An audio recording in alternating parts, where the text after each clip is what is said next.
Titanic জাহাজের 8 গুণ 10 গুণ বড় একটা জাহাজ আছে, আইকন অফ দ্য সি, আমি দেখে এসেছি। রয়্যাল ক্যারিবিয়ান দেখে এসেছি।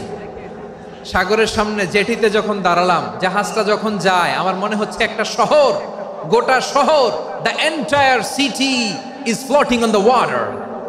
পুরো একটা শহর মনে হয় পানির উপর দিয়ে ভেসে যাচ্ছে। পড়েন সুবহানাল্লাহ। এই যে আইকন অফ দ্য সি, এই ক্রুজ, এই জাহাজটা, এটার ভিতরে স্টেডিয়াম আছে। কিসের ভিতরে স্টেডিয়াম? কথা বুঝে নাই বোধহয়। স্টেডিয়াম কিসের ভিতর?